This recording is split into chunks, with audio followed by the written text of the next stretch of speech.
I ask myself, we all ask ourselves, how does the world work? But I absolutely believe that there's at least another dimension directly above us where the muse lives. We as writers, that's what we kind of access, that's what we channel. It's our job to connect to them, to open ourselves up to them. Stephen Pressfield, one of my favorite writers.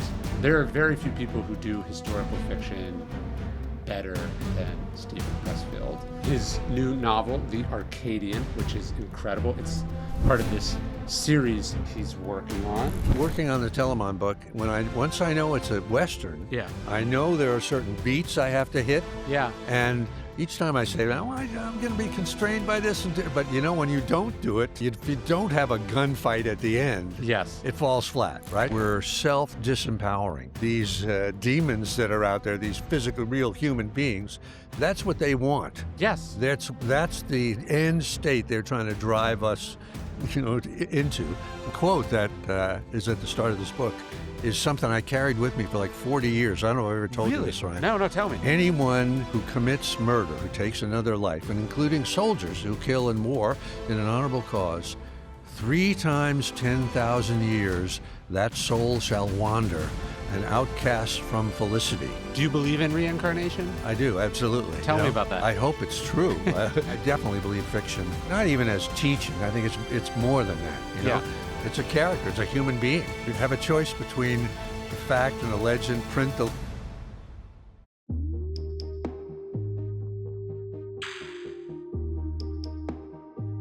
How is your day set up? I find I'm most productive, creative in the morning, and then it sort of peters out like around lunchtime-ish. Uh-huh. I can maybe do a double shift if I really want to, but usually all the good stuff's in the morning. Uh-huh. Do you just like take the kids to school and then come back and that kind of thing? So usually I split it with my wife. Like this morning, I had like a TV interview at 6 in the morning or whatever. But usually I take the kids to school. I run in town, and then I try to get to my desk as soon as possible, like 8:30, 9-ish.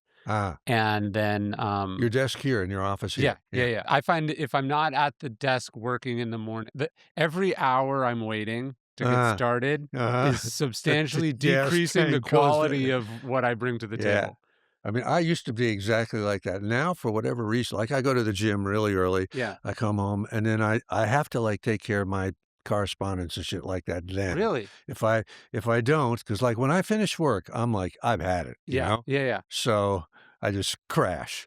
So I have to get the administrative stuff out of the way. Then I usually don't get to work till like maybe 10:30 or something like that. See, my thinking is, do I want to bring my best self to the administrative work? Like I'm definitely fried when I stop writing or doing whatever the deep work is for the day. I'm not my best afterwards. But I'd rather be half-assed in a meeting than schedule some breakfast thing, be all about it, and then come to the office and be fried. Yeah. I don't know. It used to be like that for me, but now it isn't. It's like if I don't do that administrative stuff, I'll never do it. Yes, yeah. But maybe that's a sign you just shouldn't do it. Maybe. I need an assistant, yeah. How old are you?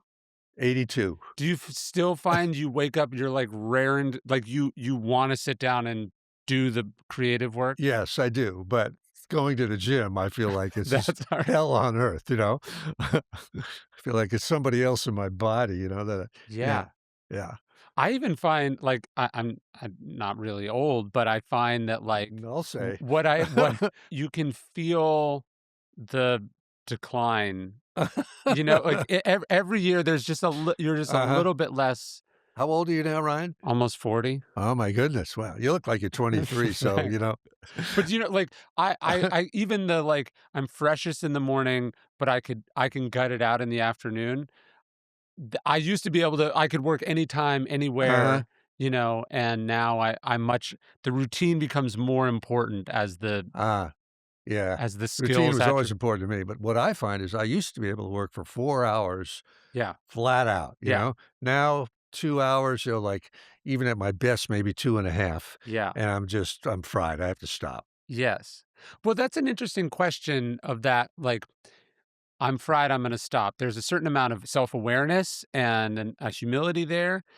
And then also, though, the person who says, like, you're tired after 2 sets at the gym, you don't wanna like, when do you listen to the voice that says, like, you've gotten the best of what you're capable of? And when do you listen to the other part of you that's like, no, you push past the voice? Ah, How do you think I about that? always listen. I stop when I start making typos, Hmm. and I can really feel it. Yeah.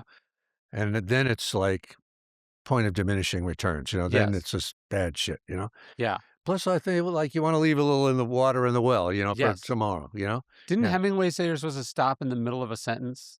Did he say that? Yeah, I don't know. it was the idea of you stop it halfway through a sentence so you know what to do tomorrow. Ah, Like, you're starting with a little bit of yeah, momentum because yeah. you're, like, I don't know if I stop in the completing a middle thought. of a sentence, but I do want to know what's going to happen tomorrow, if I can.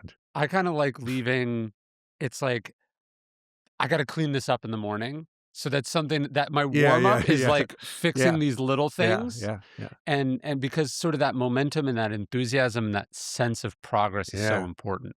Now, but do you have a between books thing, Ryan, or are you always working? I'm always working. I Ah, got that from you. ah.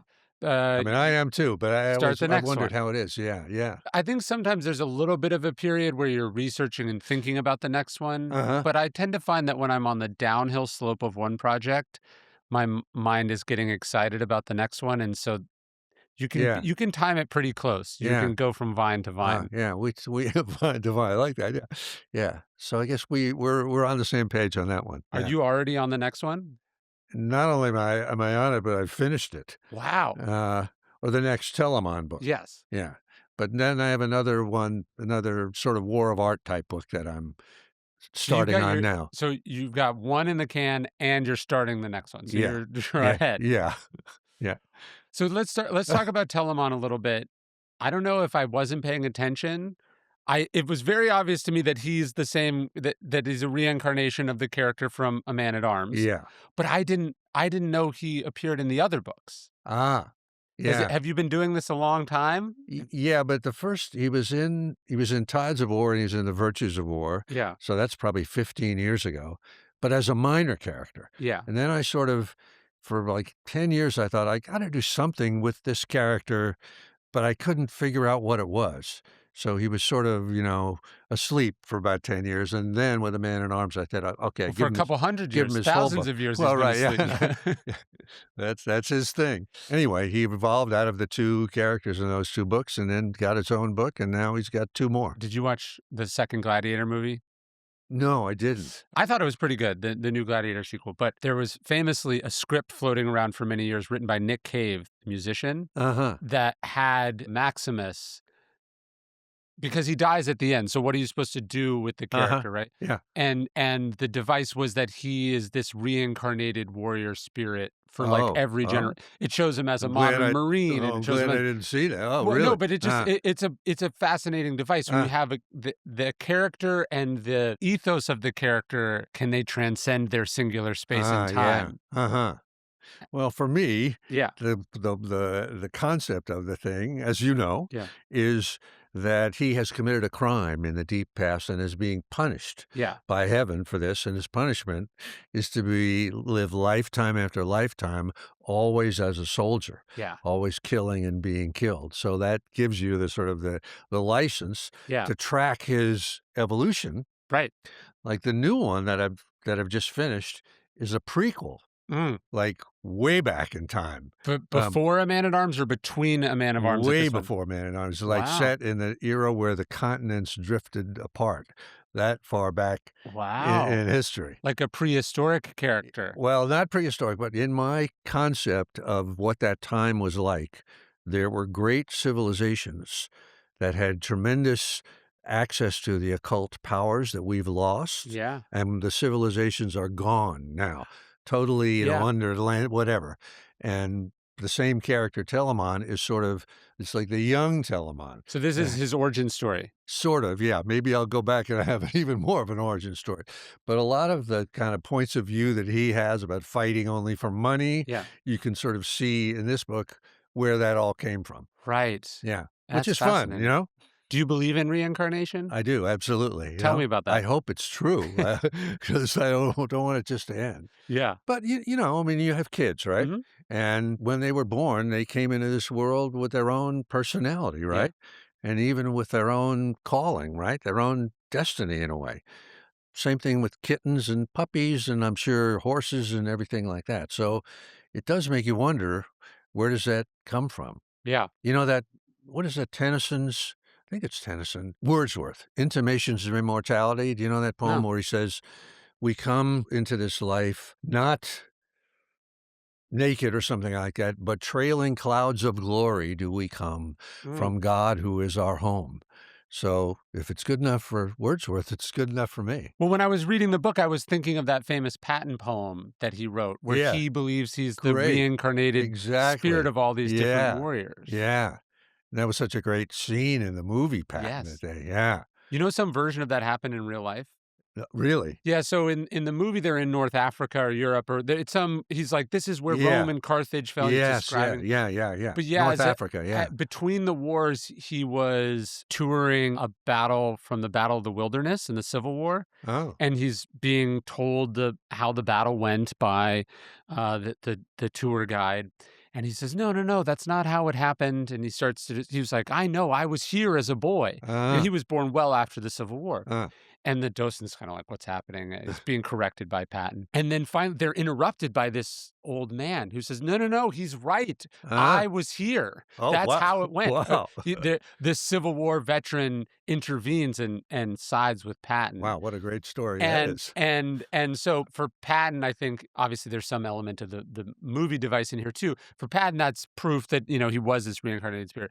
I would argue he just really loved history. So Patton's dyslexic, Uh, and so growing up, his parents take him out of school and uh, they just read to him orally uh, till he's like 12. And uh, I think he imbibes these uh. stories in his imagination, Could and be. it Yeah, becomes a part of him. So yeah. whether it's literally Do you believe in reincarnation? I mean, I'm not so mystical as that, but I do think there's some way, at the very least, through story, he's able to live multiple lives. I Mm, certainly believe that literature is a form of mhm. reincarnation because we're able to take these lessons and these ideas and make them live again, and then we can add their experience into our own lives. That's something Seneca said, that through the study of philosophy, we annex all of the wisdom of the past into our Uh, own uh, sphere. So I believe in that. Do I believe in literal reincarnation? I don't know. uh, It's not anymore out of the possibility to me of the other sort of religious ideas. So yeah. Well, and also in the movie Patton, there was a thing about the German officer that was supposed to get into Patton's head, who says he's going to invade Sicily because Alcibiades invaded Sicily. That's what yes, the next thing is going to be. So yeah. I don't know that whether there was any truth to that at all, but it's interesting. It's funny. Jet Li was here yesterday. The kung Yeah. fu Oh, master, really? and Wow. and Get some interesting people in here. yeah, he believes in reincarnation, and he was saying the proof of that for him was, as a young kid, he gets sort of selected to be in this sort of Chinese school of martial arts. All the kids are selected for their physical attributes, but why did he pick it up faster than the other kids? Uh, And he believed it was past knowledge that he uh, was drawing on. uh-huh. Huh. Interesting. Huh. I mean, I've done past life regressions, you know. What is Have that? have you ever done that? No. It's they sort of actually, this was a friend of mine who did it for me, who was a hands-on healer, Yeah. and they put you on like a table, like a massage table, and kind of work on you to get you deep, deep, deep, deep, deep into that state, Yeah. and then they say, okay, now you're going to come out into a place. Tell me what you see, Yeah. and you start to see Mm. stuff, Yeah. and you talk, and I've actually in the new Telemon book, I started off with something that really happened to me in a past life regression. So, and a feeling in it. I'll give you sort of the Yeah. Yeah. short Yeah. version of this. I was on an ancient battlefield, and I was like a kid, and I was looking for the fight was over. There were bodies everywhere on the battlefield, and I was looking for my brother, and I couldn't find him, and I knew he was dead because he would have found me if he was alive. Hmm. So the short version of it was I buried him on this battlefield, and as we're doing this past life regression, I felt, although he was dead, waves of love coming Wow. from him like I never felt in my life, not even close, Yeah. from any, overwhelming. And so I just thought, I don't know what that means, but there's something to that. And I remember my friend who was doing that when we kind of came out of it, he said, you can always go back to that. You can always access that. That But love. that love, Yeah. but I have not been able to. Huh. Many times I've tried, but it sure made a tremendous impression on me because I never in my life, in real life, have I felt anything like that. Do you have a brother?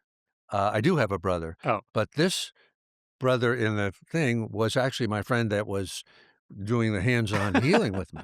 So, which he's always has felt like a brother. Yeah. Anyway, who knows what it's all about, but in any event, that really made a deep impression on me, like, there's gotta be something to this.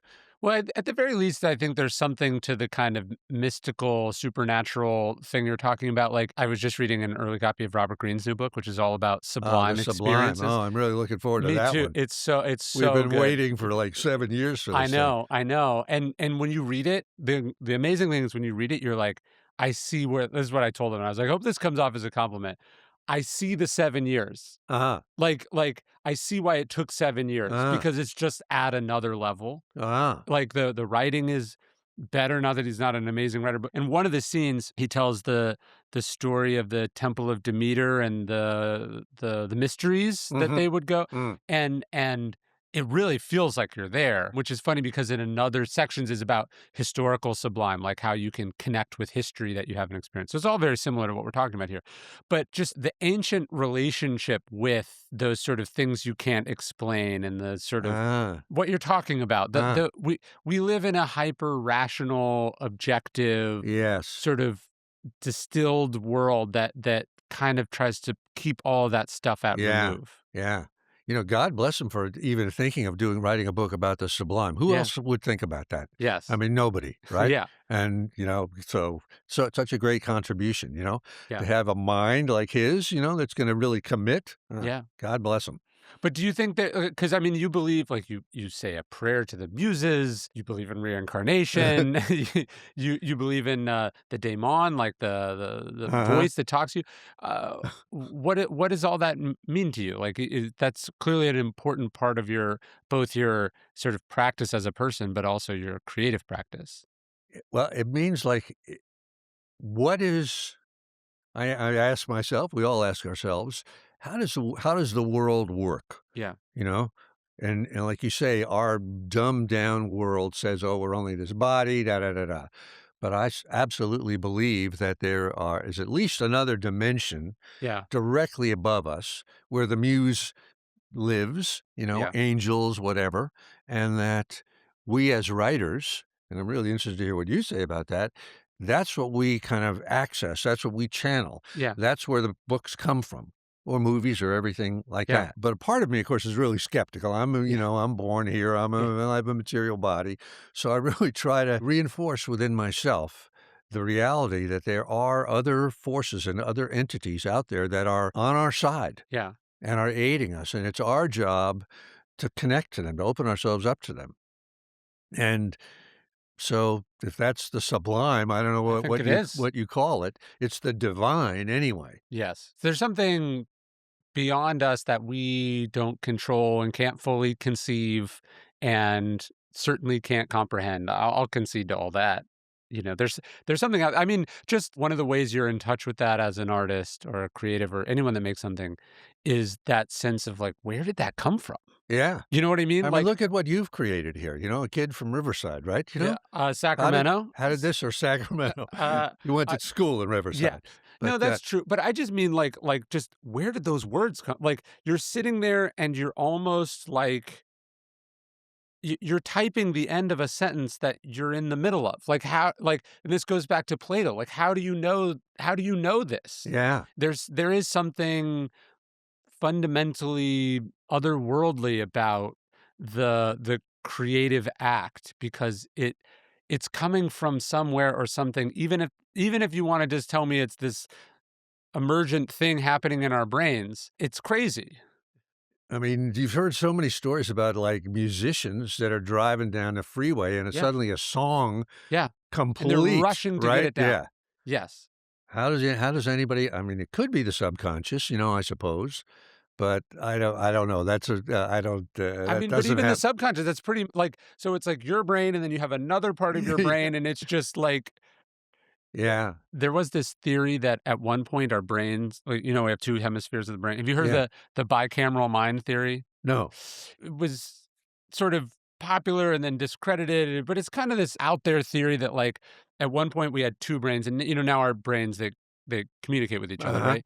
But like, what if they didn't? Like, what if they were separate, and like the ancients would hear the voice of God, like, go do this, or you need wooden walls, or all the Uh-huh. the, the, Uh-huh. the different things. What if that was just one side of the brain talking to the other Uh-huh. side of the brain, but Uh-huh. they didn't recognize it as Uh-huh. such? Uh. But even that's insane. Like the Yeah. idea that like you can know something and not know it, even your idea of the resistance. It's like, I want to do this, and then there's some part of me that doesn't want me to do it, and then I can make myself do it. That's crazy. How does any of that Yeah. work? There's something just Yeah.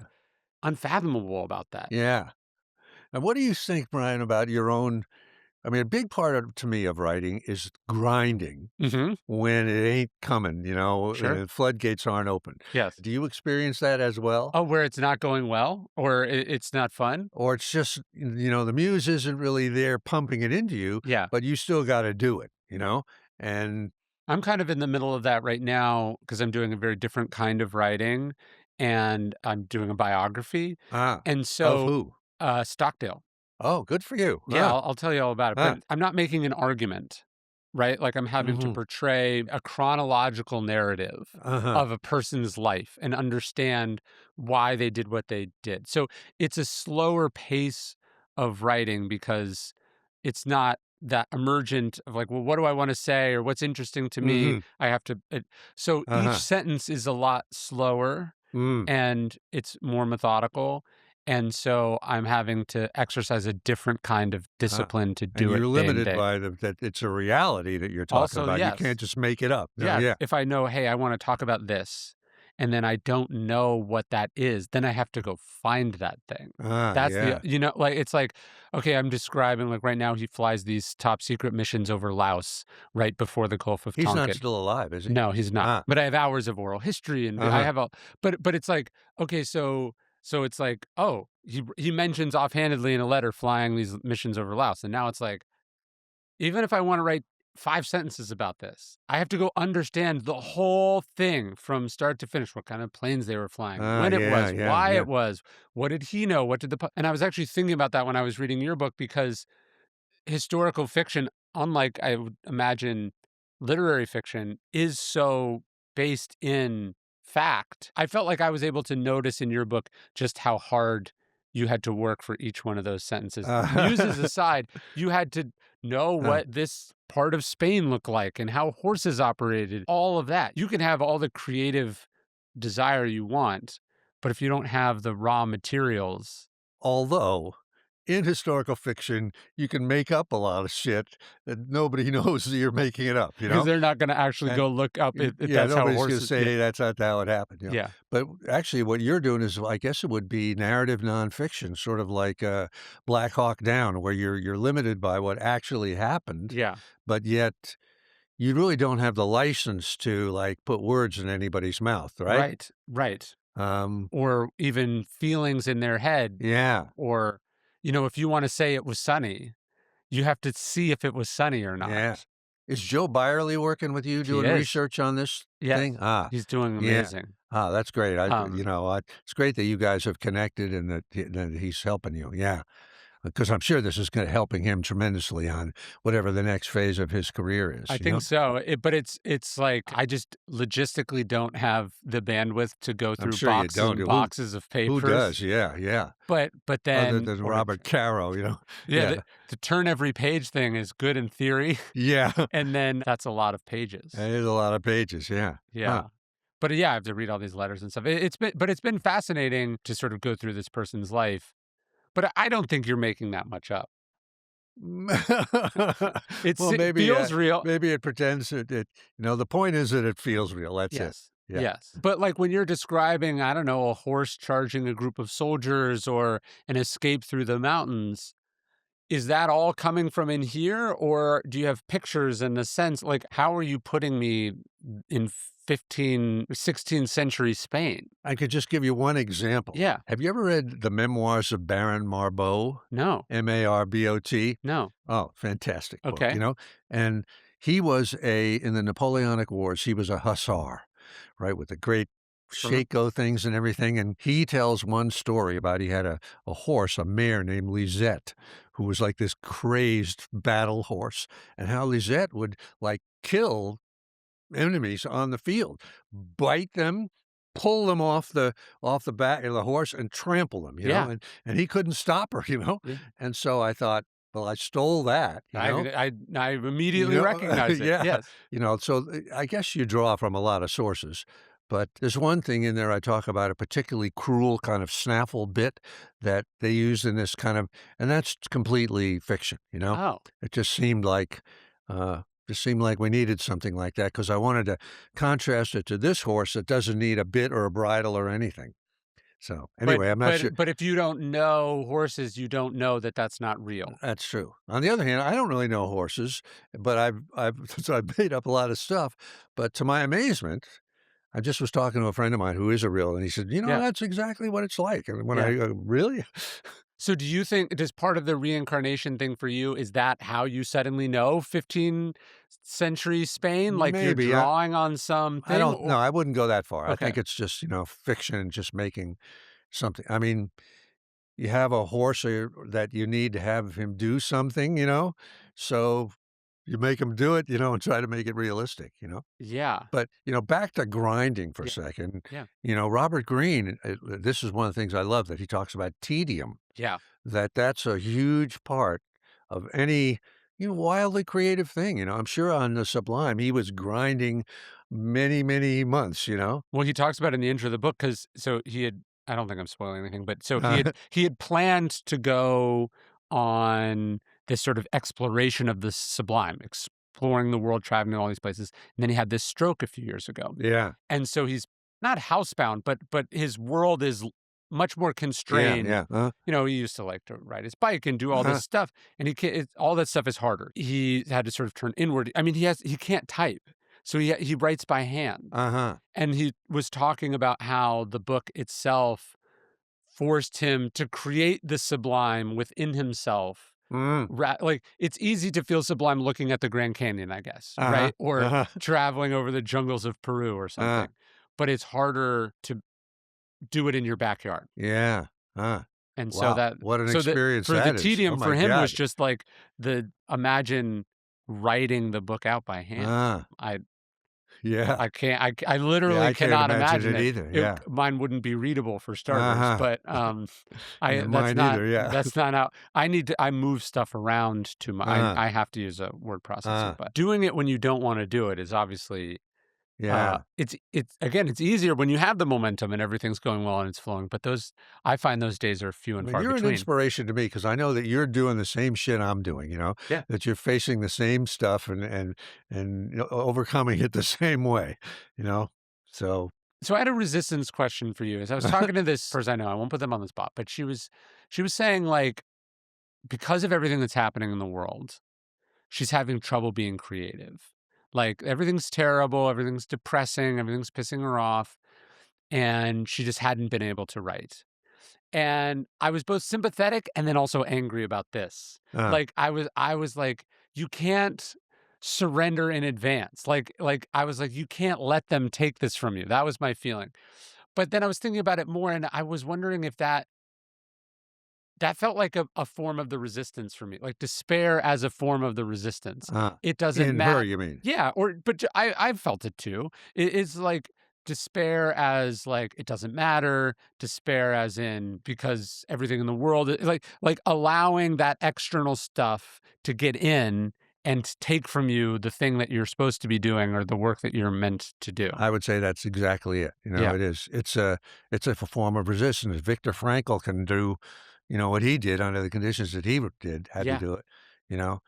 But it is easy to fall into that, but that's and in many ways, I think that these demons that are out there, these physical, real human beings, Yeah. that's what they want. Yes. That's the end state they're trying to drive us, into, where we're self-disempowering, Yes. you know, because the shit is just so thick, you know? Well, that's what I was thinking. I was like, if an authoritarian president came to you and said, "You can't write your book or I will kill you," Uh-huh. I think most people would, I mean, some people would, "Okay, I won't do it." But like, I think a real artist would, "Well, I'm gonna do it even more now," Uh-huh. right? Yeah. Like, you would immediately fight back against overt censorship or Yeah. control. And then here, you're doing that voluntarily. Yes. Like, by letting them get in your head or depress you or distract you, you're actually letting them take the thing from you, but without Yeah. force. Like you say, it's surrendering in advance, yeah, Yeah. which we're all doing a lot of, in any event.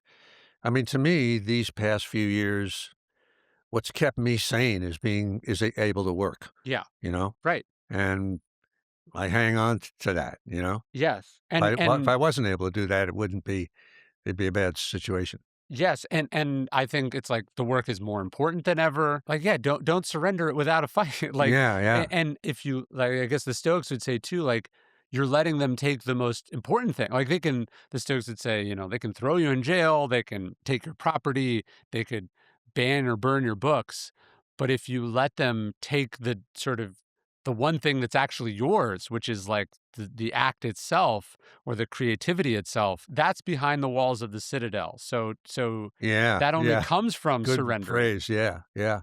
And also, I think whatever it is that comes through, your Stockdale or whatever it is, whether we know it or not, it's an answer to that external world, and probably in a better way than if we were writing an essay or Yes. something like that. It's being shaped by what's happening. It's Yeah, inherently a response to what's it happening in the is. world, often in ways that you don't fully Yeah, understand. in fact, I would say always in ways that you don't, or at Yes. least I don't understand Yeah. until it's out there. Yeah, Yeah, because when we look back at fiction from 100 years ago or 200 years ago, we see how much it's a reflection of the spirit of the times or a yeah, rebellion against yeah, the ethos of the time. yeah, And the person was probably much more interested in just like solving the puzzle of they didn't fully understand they were representative of a time yeah. and place and that they were teaching lessons to the future necessarily. Let me ask you a question Yeah. here on the subject of this podcast. Yes. Two parts. Okay. How do you decide on who the guests are? And then that's part one. And maybe it's just because they apply or they want, will you take Sure. me on the show? And then is there an overarching intention that unites, or are you just trying to squeeze the lemon out of each person that's before you and that's in the table? Well, it's interesting. I think with every medium, there's always the sort of constraints of it. Uh-huh. A TV show's 22 minutes, Uh-huh. or, and you got to keep people going, or they don't, stream it or watch the commercials or Uh-huh. whatever. A novel's got to be a certain amount of there's Uh-huh. constraints of the thing that you're thinking about. So at some level with a podcast, you're like, are people going to want to hear from this person? Are there going to be good clips because everything is now clips? So Uh-huh. at some level, you think about all the Do sort of. you actively reach out to certain people and invite them? So you also have your own individual interests and Uh-huh. curiosity. I want to talk to this person. I read this. I thought it was Uh-huh. good. And then there's also like, who do you have access to? I would not have woken up on a random day and said, hey, I want to talk to Jet Li. But Mhm. like he was going to be in town for a Uh-huh. book signing. And I Uh, thought, maybe he has something interesting that I've uh-huh. never heard before. So Uh, I think for me, it's more, and then obviously I sometimes I'm thinking like, how connected are they to Stoicism or, mhm. am I a fan of their work? But so it's kind of a multi sort of set of boxes you're Uh-huh. hoping someone ticks. And then I'm also like, is it going to be fun for me to talk to this person? Uh-huh. Because it's going to take an hour of my life Yeah. Preparation or on top of that, yeah. totally. But is there an overarching intention through the podcasts? Sometimes I think it's more like there's a handful of points I think it would be interesting to get their perspective on. And so I'm sort of walking them through Uh-huh. that. Do you listen to a lot of podcasts? Not really, no. Huh. I probably should. I feel guilty that I don't, but I don't have, hours, 3 hours or whatever it is to I listen, don't listen to many 3-hour podcasts. Yeah. I'll tell you that. Yeah. It's an interesting medium because I think it feels like you're being informed about something, but oftentimes you're just listening to two people bullshit. Uh-huh. So, I try to not do that. Uh-huh. Yeah. It's an interesting medium. And then I also am like, I feel like I'm collecting as part of what Daily Stoic is all these different things. And then sometimes I don't realize that, oh, okay, later I have this idea. I want to do a deep dive on a certain topic.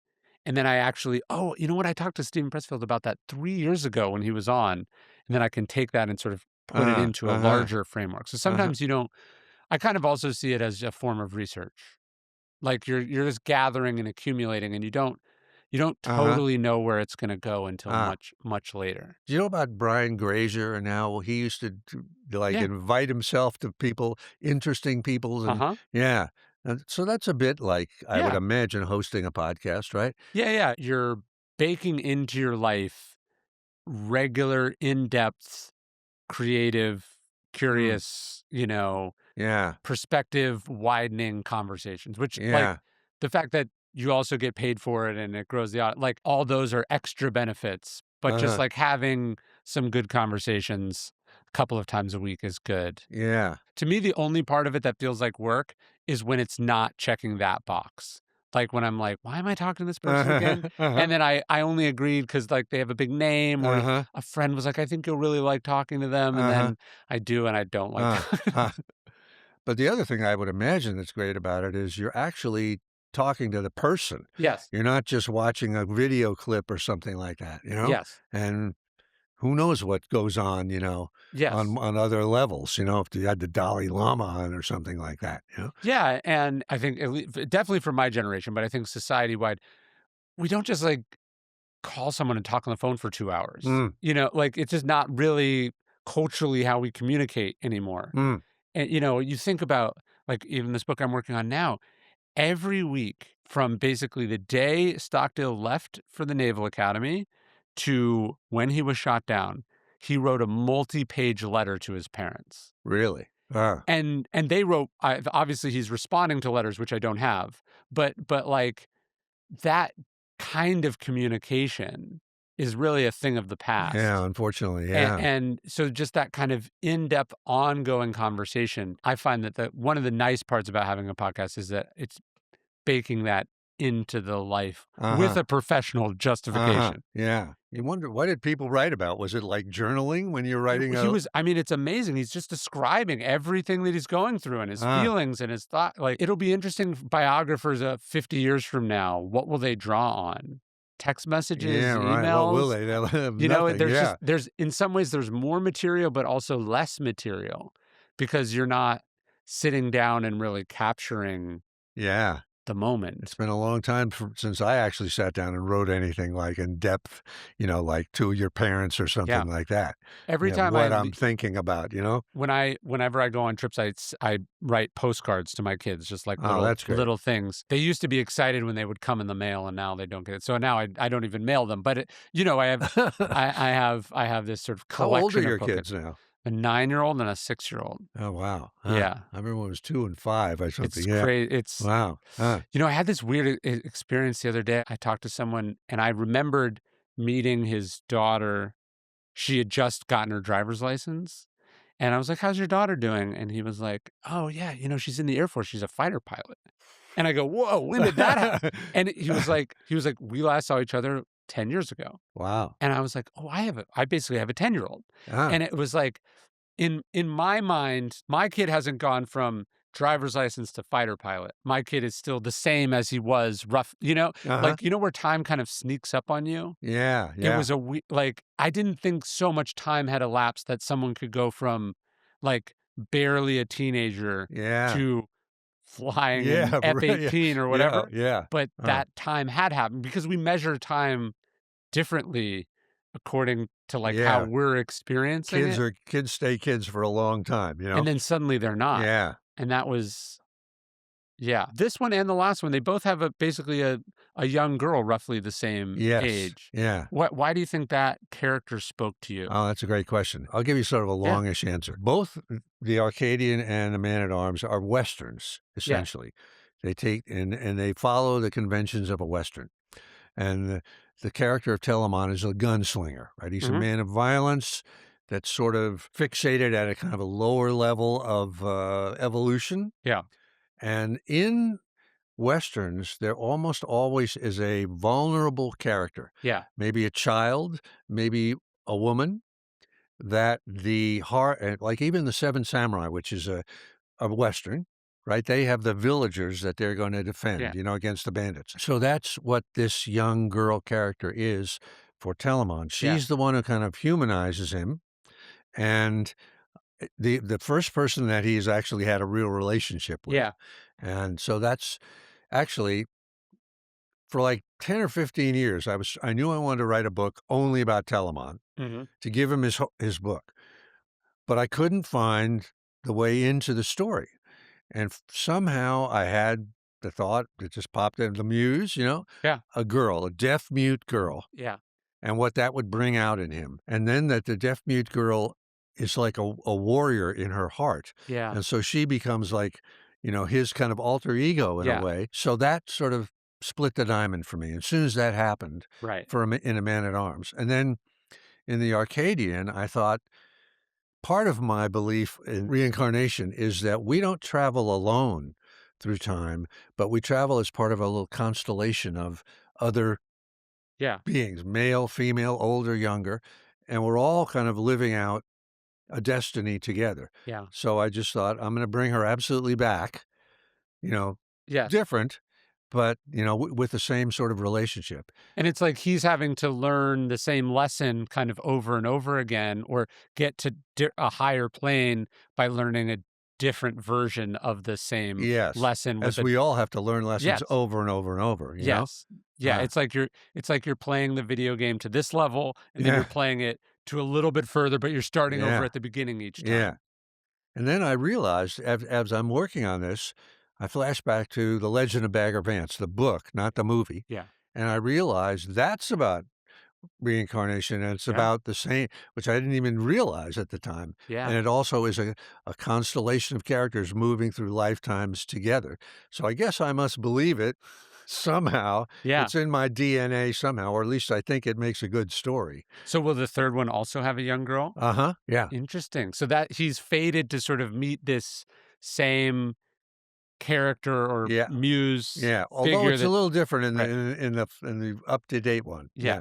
Yeah. But the idea is that this encounter is what he needs in each of the Yeah. journeys to be Yeah. like every this is obviously very different, but it's like the Bond movie has Yeah, right, the there has to Bond be this girl and the character and this yeah, character and this character, and yeah, then they're reenacting some version of the same yeah, sort of arc, even though it can end differently and different things can happen. But like these are the ingredients you need yeah, yeah. to make the thing work. They're Just every Western has the conventions of the genre, yeah. yes. David Epstein, do you know who that is? He No. wrote this book called Range. That's really good. Oh, no, I don't know. He's a sports journalist. He's really great. I'll give you. But his new book is called Inside the Box, and his point is that actually Great title. it's the I think the subtitle is The Power of Constraints. Ah. And his point is that you think you want total artistic freedom or, unlimited resources, but it's actually like in literary fiction or genre fiction, like it's the constraints of the genre that create the emergent quality of the art. The Yes. haiku being a classic Yeah, example of yeah, like yeah, yeah. the poem is only possible if you can do 575. Yeah, And it's incredibly limiting, but then also explosively powerful in what it yeah. enables. It's really interesting how those genres do have those hard and fast rules, and I know, Yeah. like, for me, if I'm, like, working on the Telamon book, once I know it's a Western, Yeah. I know there are certain beats I have to hit. Yeah. And each time I say, "Oh, I'm gonna be constrained by this," but, when you don't do it, Yes. if you don't have a gunfight at the end, Yes. it falls flat, right? Yes. So, it also can help guide you through the story because you say to yourself, "Well, I know I have to hit this beat. I know I have to hit that one in this order," and so you sort of can lay it out. Yeah, and it's interesting how sometimes the artist is aware of the conventions, or sometimes they call them tropes, which to me feels a little judgmental as a word. Yeah, But like sometimes they're independently discovering them anew, right? Like true. you hear George Lucas bases Star Wars on the hero's journey, Uh-huh. right? And then it's like, but was J.K. Rowling doing that, or did she just intuitively sense, Yeah, based on her having read other stories? Like sometimes it's very conventional in the sense it's aware of the conventions. Then other times the person, that's just where the piece of the puzzle goes, and yeah, you're it's true. discovering it again. It's by sort of instinct. Like in A Man at Arms, the characters go enter a landscape beyond the law, which is kind of the Sinai Western Yeah, Convention, the Sinai Desert, right, to yeah. where they're going. And as I'm writing this thing, and they're just entering the desert, for some reason, I popped into my head. They encounter a character. It's a man covered in bees. You know, Bees, like buzz. bees Yeah, buzzing yeah, around, and he kind of gives him a little gift and he tells him a little something. And later on, I was reading, I think, in Joseph Campbell, the concept of the threshold guardian. And I thought, yes. It just fits. instinct Yeah, just made, I yeah. thought, oh, I don't know. I'm glad that guy was there, Right. and he needed to be there. So it does, I think, work that way. J.K. Rowling probably is just, going on instinct. I need somebody to do a little something here, and it works. You could argue maybe that's the reincarnation thing, which is generations and generations of people telling and retelling, and Yeah. like the story of the Odyssey is like in our DNA at this point. Yes, it is. Yeah. I was just reading this article that was like all the epics that we don't know about. There's the collection of epics that we know, and some were discovered later. Like Gilgamesh was discovered in the 1800s, even though people had known it for thousands Uh-huh. of years. But it was saying that there's all these epics that we know the titles because they appeared, or different references to them. Like we have a segment of it here. The hero's journey isn't like, oh, these 5 stories, right? It's Uh-huh. it's like thousands and Yeah. thousands of works of art, Yeah. most of which were lost. Yeah. Even the epigraph, I love epigraphs. Your epigraph on this book, the second one's Marcus Aurelius, which we just talked about. Uh, But they just discovered 30 lines of Empedocles like really? this week. Well, really? Yeah, Wow. they discovered it in like See, that would be a exciting to you and to me. a Everybody else piece of is like, "What?" papyrus. They Yeah. just Uh, they discovered 30 uh. new lines from Wow, I can't wait Empedocles. to see where it is. What it I think they discovered it like in a jar that was, or in a mummy, something like because Wow. they would use the old Greek pieces of paper in Egypt. They would Uh-huh. buy them and reuse them, and they Wow. found them wrapped in mummies. Wow. Yeah, isn't that incredible? Huh. Do you know what the piece of paper was about or what the quote was I about? was reading it. I'm not. Where can I find it? I will send it to you, but you're Okay. just like, wow, this is still happening. We have only a fraction of the collective Yeah. creative Yeah. fruits of Like, only humankind. Joseph Campbell knows all those stories. You and I don't? Yes, yes. Yeah. Your book starts with a Marcus Aurelius epigraph, which is one of my Uh-huh. favorite quotes. Life is warfare and a journey far from home.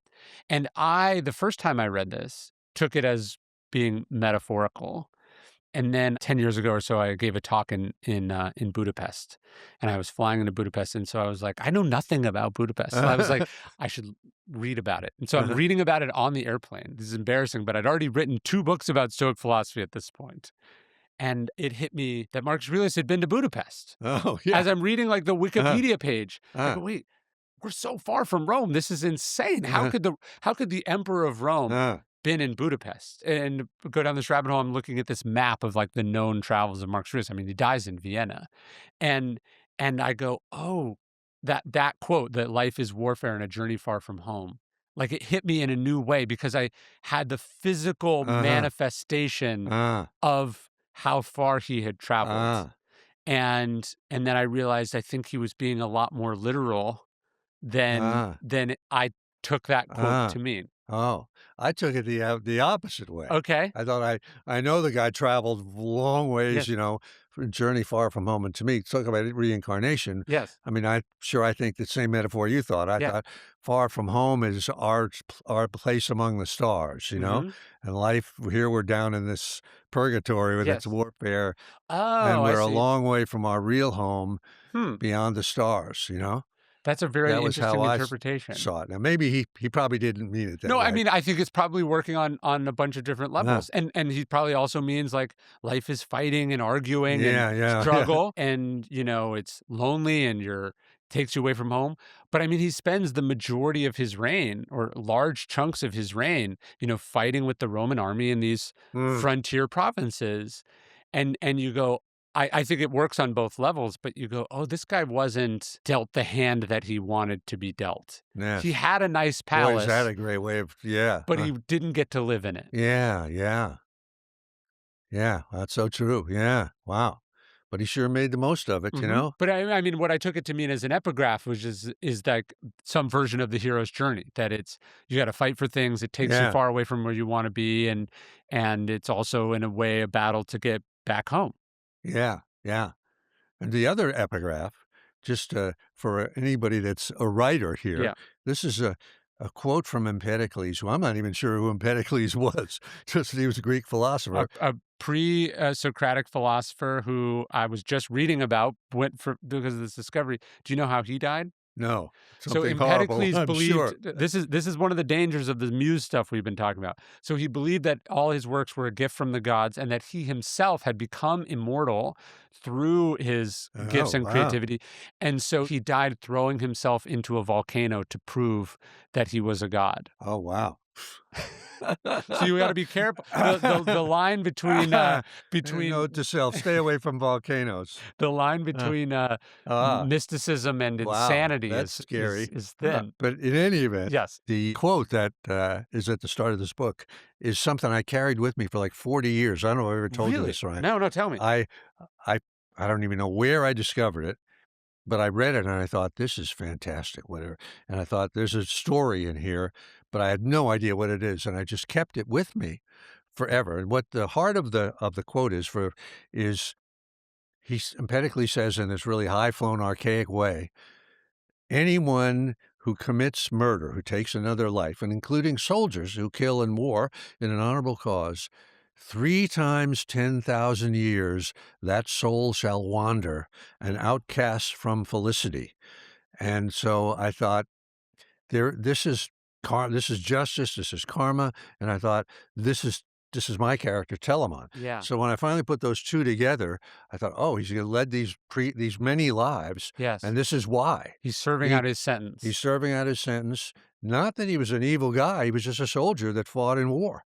And so anyway, if you're a writer and you've got a quote floating around in your Yeah. head, hang on to it, Yes. because it may, come to fruition at some point when you can't predict it. I mean, the obstacle is the way came because I wrote down this passage in Meditations, and I thought, "Oh, there's something Ah, here." yeah, And yeah. then, many years later, that became that book, and there's something magical about that too, where you save something and then it pops into your head, "Oh, this is exactly where I can use that thing Yeah. that I've been keeping." Something in us recognizes something, even if we can't put our finger on it.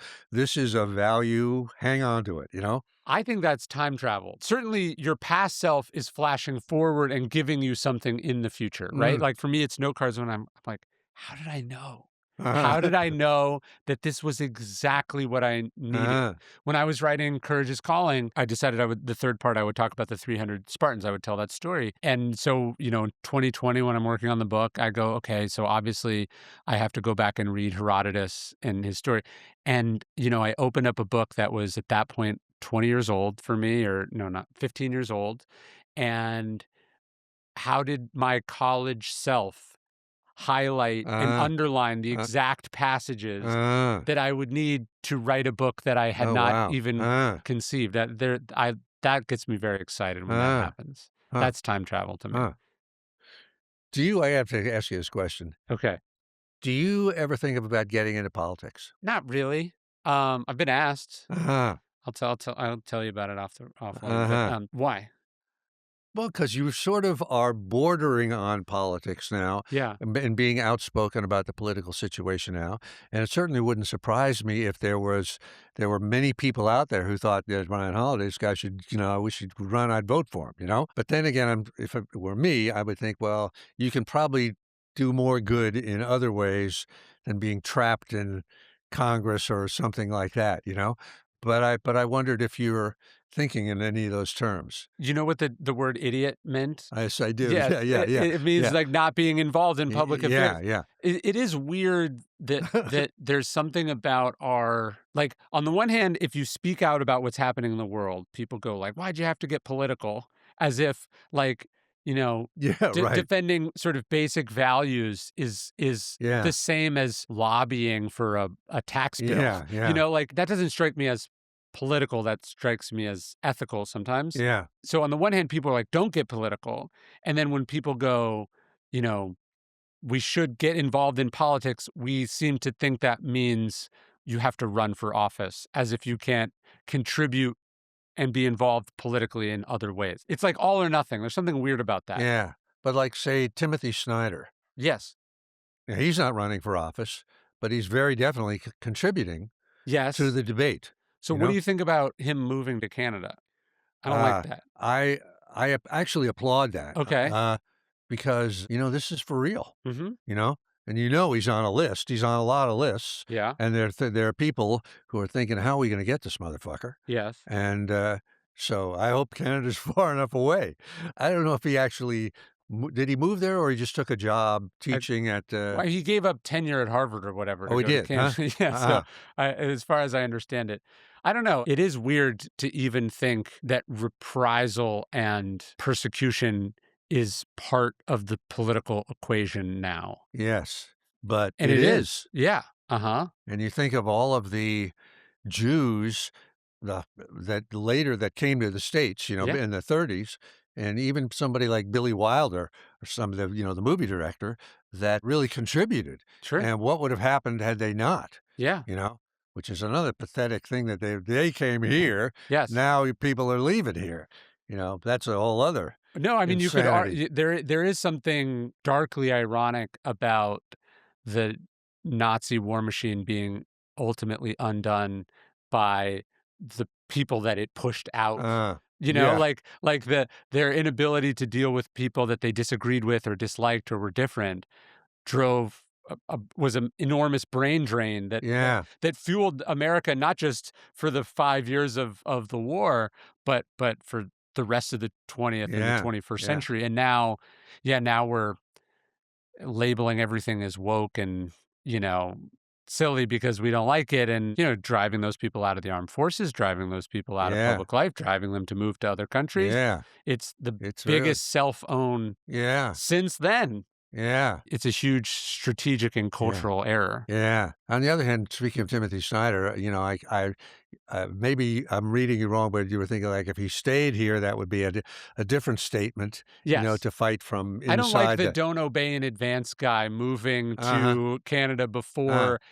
they've actually rounded anyone up. yeah. That's I'm of two minds there too. It's like I understand it on a personal level. It's On a a statement, though. It Yeah, is a statement that's powerful. it's a canary in a coal mine Yeah. kind of a thing that you don't like. But anyways, to go to your question, I do think about that. Like, I think it's very important to be engaged politically, to not just pretend that what's happening isn't happening, and to speak up and to be involved. I just think it's interesting. Today, I have to vote. For some reason, in this small town, we have to vote like every 3 months. It's Uh-huh. like some primary runoff and mayor thing. And I was like, I don't know if I have time. And then I was like, we talk about being engaged and then 50% of the population Uh-huh. doesn't even vote, Yeah. right? Like the mayor of this town, the election's going to be decided by like a few dozen votes, Uh-huh. Yeah. and so it is interesting how we tend to, I think we focus too much on geopolitics and national Mm. politics and not enough on Yeah. The local local politics. school board and all that kind of thing. Yeah. Yeah, Which is where the actual where it's decisions at. get Yeah. made. Right. Yeah. Yeah. Anyway, I was just curious what you were No, and thinking. do sometimes wonder too if talking about these political things pushes people out of being interested in Stoicism. They would have found a lot of value in the philosophy, but maybe we do have different views on, some basic policy issues. So there's a trade-off, but at the same time, it feels weird not to say what you think because you're worried about losing your audience. Mm-hmm. Yeah. So that strikes me as a Yeah. political act. What about you? You talk about it sometimes. Not as much as I think maybe I should, Hmm. but I look at it, I don't know if I'm making excuses for not doing it or not, but somebody was talking about a point of leverage. Where can you place yourself where you Yes. make the most of what you're doing? And there are, at least this is what I tell myself, maybe I'm just rationalizing, but there are so many As voices ominous thunder out there, goes yeah, in the background. Yeah. so many voices out, including yours, that are saying what I believe. Yeah. And am I going to help by just repeating it? Maybe I'm waiting for a moment, you know? Sure. There's a book in the bookstore I'll give you. Stephen Greenblatt, who's this amazing Shakespearean scholar. He wrote this book called On Tyrants, or it's similar to Snyder's book, but it's a look at Shakespeare's political plays. Uh-huh. And he talks about at the beginning that Shakespeare sort of makes one contemporary political reference in his life, and it like immediately lands him in jail Oh, really? and almost gets him sort of deplatformed. Ah, So he decides in that moment, like, never again. uh-huh. And yet, almost all of his plays are statements on government and Uh-huh. personality and rights and courage and Uh-huh. virtues. And so basically, his argument was that he just slightly subsumes his Uh-huh. political and moral and ethical beliefs in he decides it's much safer to talk about Roman politics as a means Uh-huh. of making political commentary Uh-huh. on, Eh, Elizabethan England, yeah. And and aren't that we glad he did? Yeah. of course, and Yeah. by the way, if he had mostly talked about Elizabethan England, would we still be talking about him 500 years later? Yeah. And so, I think most of the political writing I do is in the Stoics Uh-huh. themselves and talking about the Uh-huh. values and the ideas. Politics and morality are really, in many ways the same thing, you know? I don't know if Certainly everyone believes that, certainly though. these days they are, I Yeah. think, you know? Yeah, and I think the founders obviously believed that you couldn't separate the two. Like, it was inconceivable to them. It was funny, I just did this event at Stanford with General Mattis, Uh-huh. and watching he's such a calm, contained guy, and he was like someone was asking they were asking him about the political situation. He goes, things have been bad before. He's like, this country almost elected Aaron Burr, Uh-huh. and Uh-huh. it was like he got really excited, like you could Uh-huh. tell how animated he was. Uh-huh. But the point was that the founders believed that you really couldn't let people without honor or virtue anywhere near the levers of power, or you'd have big Yeah. problem. Yeah. And that's, I think, why we're in the Yeah. mess that we're in. Yeah. So true. So true. They couldn't inoculate us in advance Yeah, against that, you know? And yeah. that's the sort of the crack that let the cancer into I the think body I think politic. that's right. Yeah, John Adams said a country without virtue in the people would go through the Constitution like a whale through a net. Ah. And so you get some singular figure who doesn't have shame, who doesn't feel compelled to be honest, Yeah. who embraces corruption and cruelty, and all of a sudden you find it's like they're speed running through Yeah. all Yeah. these checks and balances. Yeah. Okay, so the last thing I wanted to talk to you about, I was reading someone, they were talking about that young men aren't reading enough fiction, that like sort of muscular masculine fiction used to be, you have your Hemingways and you Yeah. had these great sort of larger than life writers. Not only was that an aspirational occupation for people, but that the fiction was speaking to what it means to be a man, what it means to be a human being, and that's not what it is today. Like most of the best-selling fiction writers are women, and most of the fiction Mm. is written for women. Mm. I would put you up as an exception to that. But how do you think about the role of fiction in people's Wow, lives? that's really interesting. Haven't even thought about that, but it is true. You think about James Jones, From Here to Eternity, or John Irving and all the stuff that he did, and actually that sort of male writer has now really, really fallen into disrepute. It's like it's a bad thing, right? I just It's like, reread all James Salter's novels. uh-huh, Do you know who that is? yeah, Like a fighter pilot who leaves. He's like he has a Russian MiG to his name. Like he leaves the Air Force to be a novelist. And that's not yeah, a career yeah, trajectory so much anymore. yeah, it sure isn't. But I certainly think those pieces of fiction were formative for me. Yeah. I mean, now it's like male fiction is sort of like telling the story of your struggle with drug addiction, or, you know what I mean? No, It's all the novels are about young novelists living in New York yeah, City yeah, or whatever. really, or they're serial killers or whatever they are, you know? Yeah. I wonder what that's about. I haven't really thought about that. I mean, I guess it's the masculinity, quote unquote, has been so, whatever, deplatformed that it's almost embarrassing. It's like, for me, writing Gates of Fire and Yeah. setting a story in ancient Greece with the Spartans, part of the reason I did that was so you could talk about honor with a straight face. Yes. If you wrote a contemporary story Yeah. and some character says something, well, we have to stand, you they get laughed out of the room, but yet readers, particularly men and women too, want that, Yes. So to put it in ancient characters' mouths, that kind of dialogue, Yeah. and written in a sort of an archaic format, it works. Finally, you can say something like that, and then people are moved to tears, and people are, you know, so Yeah, it's like if you'd written a nonfiction book about honor, that might have sold even if it was a big hit, it might have sold 50,000 copies or 100,000 copies, but you put it in a novel and it's sold millions of copies over it, and it would have been very much of its moment, right? mm, Like, if you'd written that yeah, right, nonfiction book, exactly. it would when did you write Gates of Fire? 1998 or 6 or something It would like that? have a '90s feel to it, Yeah, yeah. and you read Gates of Fire because it's not just a novel, but it's a novel set in the past.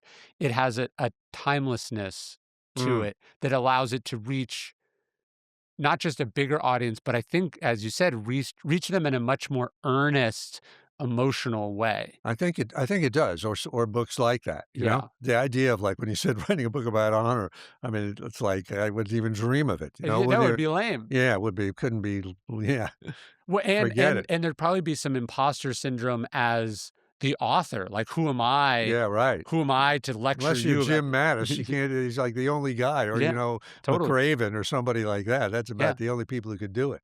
I mean, even in I don't do fiction exactly, but I try to tell stories about the ideas Uh-huh, yes, because which you it's a do. way in as opposed Do you ever to. think you will write fiction someday? I have a novel idea. I want to tell you about it at some point. Not on camera. Not on camera. Uh, It's a weird idea. I was curious about your advice on it. But yeah, the novel as a way of teaching is obviously how we learned most lessons for all of human history. I think you miss something when that goes away. yeah, I think I didn't answer your question, Oh I yeah. think, but I definitely believe fiction. Not even as teaching, I think it's more than that? Yeah. I mean, now, of course, we have movies, like Star Wars has Yeah. certainly influenced Sure. bazillion people, or Harry Potter or something like that. But a novel obviously lets you get into the head Mhm. in a way of a character or multiple characters that you never could in any other medium other than maybe movies? Yes. And that's where it's all, that's what makes people really learn something, I think, really let it sink in. Yeah. Like a legend, like a myth. Mhm. It's a character, it's a human being. Yeah, and you get to see the fight because then to carry you through the novel, it's usually like the two virtues or values or whatever it is fighting each other out. And Mhm. who are you rooting for? Who's going to win? What's going to happen? Where's this going to take this person? That's what the novel allows us to do. And you get involved emotionally, right? You start rooting for somebody, "Oh my god, don't let that happen," that kind of thing, Yeah. and that's where things sink in. Plus, I don't know, from my point of view, it's just fun. Yeah. Yeah, I did this piece a couple of months ago where I wasn't talking about novels so much, but I was talking about some of those poems, like Longfellow's A Psalm of Life or Invictus. In the 19th century and 20th century, there were these kind of like even I don't know, muscular, masculine, like earnest poems Yeah, too about like true. the struggle and the fight. I mean, Kipling's famous, obviously has a lot of racist poems too, but If is such a famous Yeah, example of like an yeah, encapsulation, a distillation of like the values you want a young person to do. And like, I don't read a lot of poetry now, but if I walk to the poetry section of a bookstore, that's not what most of the poems would be about. yeah, I'm And sure, yeah. most of them would not be for young men. Yes. Yeah, too bad. It By the is. way, I don't know, it was on a talk show or something, it was Michael Caine, Yes. and he read did you see this? Yes. When he read that, If, Yes. and it was brilliant. I mean, brought you to tears. Oh man, I had this crazy experience. Anthony Hopkins read a couple of my books, Uh-huh. and for a while he was emailing me, and I told him that I was reading one of these poems to my kids, and he sent me audio of him reading it. Uh, And you just like when you have a poem and then it's read by some like incredible yeah, voice, yeah, like when you like yeah, If by Michael Caine is crazy. There's a bunch of like really like poems you thought you got emotionally, yeah, and then a really good voice yeah. It's actor, amazing and it just yeah, hits you at this whole other level. yeah. Especially Have if you there's had like Anthony images put Hopkins to on the podcast? no. Ah, But better get him. I I would have him Uh-huh. on in 2 seconds. Yeah, Uh, I'm in his memoir. He ah, wrote about one of the well, exchanges. It was there you go. crazy. Someone was like, you're in that can't possibly be Ah, real. But yeah, I think the novel, I just feel like so much modern fiction is like these kind of unlikable anti-heroes, or it's like yeah. Where did that these come from? whiny Yeah, losers, yeah. who are in publishing Yeah. trying to it's like I don't need to read any more novels about aspiring novelists cheating on their wives in New Yeah. York City or Yeah. whatever it is. Huh. But I think done right, there's something earnest about the medium that's very Mm-hmm. moving. But they tend not like, yeah, you hear about these novels that win these awards, and then you look at the sales and you're like, sold like 6,000 Uh, copies. It's not even actually speaking to a large audience. Not that that's always the metric of whether it works or not, but like, you know, yeah. your F. Scott Fitzgeralds and your Hemingways and those, they were trying to speak to people, Yeah. and they did. And I've never quite understood this phenomenon that there are certain writers and movie makers too that are like the darlings of the critics. Yes. And you can never shake that in any way. Yeah. And I don't know what it's woke Yes. in some sense, Yes. although I'm not sure, in a bad sense. Your novel will sell more copies than most of the books reviewed in the New York Times, most of the novels reviewed in the Times over the next 3 or 4 months, right? Because you have an audience, I, you've done this a long I time. hope so. Yeah, but they would never think to review this Oh novel. yeah, no chance. Yeah. And so I do think that does create some of the media backlash and some of the resentment, and where it's like the things that is celebrated in the media or in the culture or the elites is not even close to matching Yeah. what people want and like and know is good. Yeah. But there has to be kind of a middle area Sure. too between, Sure. you know, but it's also like when movie critics write the 12 movies you should see, right? Yes. You never heard of any of them, right? And Yeah, or then you what's watch them nominated and for Best Picture is you like a go, bunch of movies you never really? even heard of. Yeah. Yeah. Yeah. Yeah, obviously there's a space for discovering great underappreciated things, but there's also something I think about the medium or the culture where the people that are writing novels are almost deliberately not trying to speak to a Mm. wide or Or the ordinary critics audience. that are praising these things are trying to show how smart they are, Yes. that they get something that you and me don't get? Yeah. Yeah. But I think generally people should read more fiction, and fiction should reach a larger general audience. And I Yeah. think, Although I understand why people don't. what do you mean? I think people will say, "Oh, it's made up. It's not real. I want something it's tough to argue against that. But except made up stuff a lot of times is realer than real. It You gets know? closer to the big truths Yeah. When it's than right, it is. It yes. does. I would put in the middle category, I talk about Plutarch a lot. Like most of what Plutarch tells us is probably not true, right? Uh-huh. Or you read History of the Peloponnesian War. None of those speeches happened. Mm. Like the You mean words in of Thucydides? yes, the words of How do this you know that? well, because he wasn't there. I mean, the way I heard it was that he went to great pains, if he wasn't there, to talk to people who were there and who What were I mean is eyewitnesses. that there was never a recording of Uh-huh. Pericles' funeral oration, Uh, right?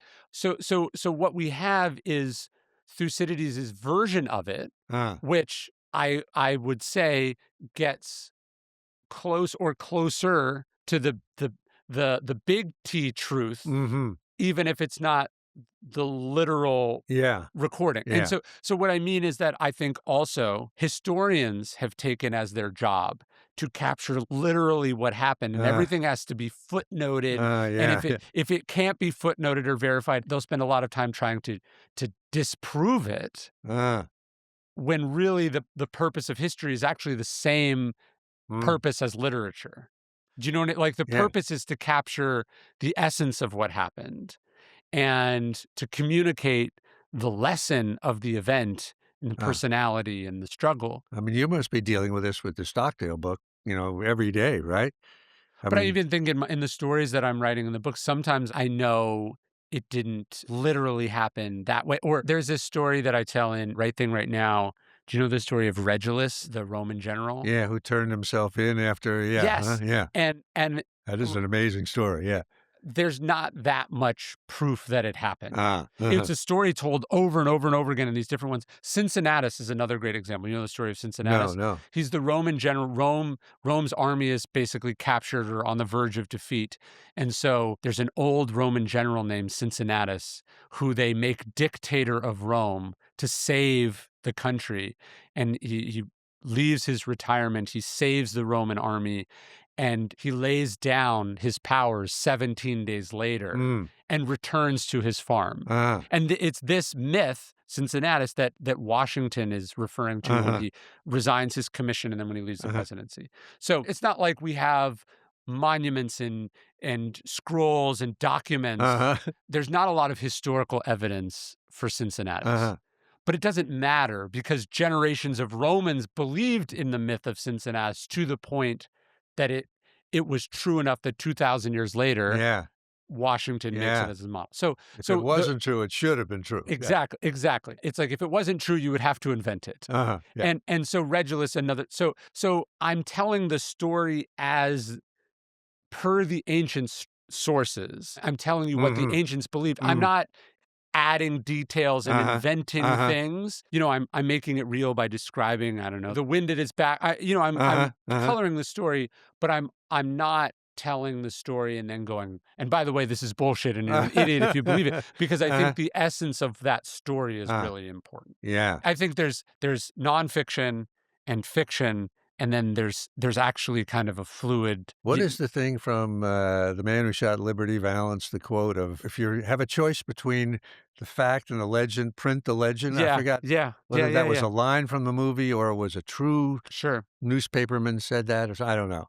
right. But I'm from that school too. Yes. Print the legend, it's a lot more fun. But yeah, the purposes of those across those three different types, the mission is the same, which is you're supposed to teach people Mm. things about the human experience, Mhm. I think, ultimately. Yeah. If not, why are you doing it? Yeah. Like Braveheart is a great example of that. Who knows what the actual story of William Wallace is, Yes. but I'll take the movie anytime. Yes. Well, this is amazing. You All want to right. go pick out some books? Yeah, you bet.